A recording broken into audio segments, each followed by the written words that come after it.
બુલેટિનમાં આગળ વાત કરીએ તો સુરતમાં જાહેરમાં બાળકોનું અપહરણ થયું, પરંતુ કોઈ વ્યક્તિ બાળકોની મદદ માટે આવ્યા નહીં. સ્થળ પર હાજર તમામ લોકો મૂક પ્રેક્ષક બનીને અપહરણની ઘટના નિહાળતા રહ્યા. આ અપહરણ ખુદ પોલીસે જાગૃતિ ફેલાવવા માટે કર્યું હતું. સુરતના પાલ વિસ્તારમાં પોલીસે લોકોને જાગૃત કરવા માટે એક વિશેષ પ્રયોગ કર્યો, જેનો વિડીયો પાલ પોલીસે સોશિયલ મીડિયામાં શેર કર્યો છે. આ વિડીયોમાં પોલીસ અપહરણકાર બનીને બાળકોનું અપહરણ કરે છે.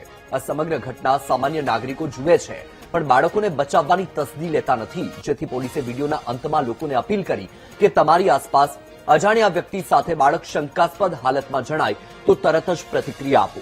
જો કંઈ પણ અજુગતું લાગે તો તાત્કાલિક નજીકના પોલીસ સ્ટેશને જાણ કરીને ગુનાખોરીને રોકવામાં સૌથી મોટી ભૂમિકા ભજવવાનું કામ કરો.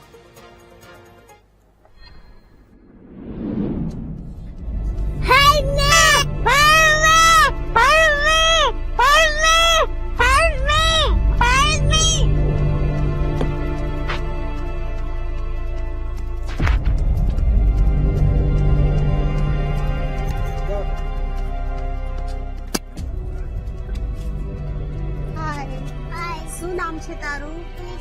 તને ચોકલેટ જોઈએ છે? હાલો, તારી મમ્મી ક્યાં છે? હા, તું કોના સાથે આવી છે? પપ્પા સાથે. બહુ બધી ચોકલેટ જોઈએ તને? હા. ચાલ હું તને ગાડીમાં અપાવું. ઓકે, આ પણ લઈ લે. ચલો ચલો ચલો ચલો. पार्लर बेटा आप क्या कर रहे हो? मैं आपको पतंग लूटूं. आपको पतंग चाहिए? हाँ. ये लो.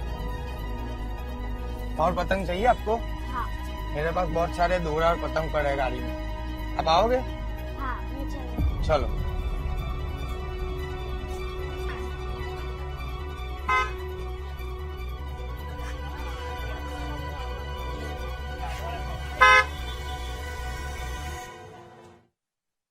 અમે પાલ પોલીસ દ્વારા અહીં કને એક અવેરનેસ માટેનો વિડીયો બનાવ્યો છે.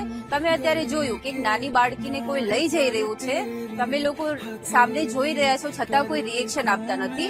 આ એક અવેરનેસ માટેનો વિડીયો છે. અમે તમને કહેવા માંગીએ છીએ કે ક્યારે પણ આવું તમારી આજુબાજુ ક્યારે કોઈ બાળક સાથે આવું કંઈ બનતું હોય, હા हमारे को कोई नहीं बचावा. નહીં બેટા, બચાવશે. હા, પોલીસ છે ને. જેમ આ બાળકીને અત્યારે તમે જોયું કે એને કોઈ લઈ જઈ રહ્યું છે, છતાં કોઈ આજુબાજુ જોવે છે અને કઈ રિએક્શન નથી આપતા. અમે આપને એક સંદેશ આપવા માંગીએ છીએ કે ક્યારે પણ તમારી આજુબાજુ આવું કોઈ નાના બાળકને લઈ જઈ રહ્યું હોય તો તમે એની સામે રિએક્ટ કરો, એને રોકો અને નજીકના પોલીસ સ્ટેશનનો સંપર્ક કરો, જેથી કરીને એ નાની બાળકીઓને આપણે બચાવી શકીએ.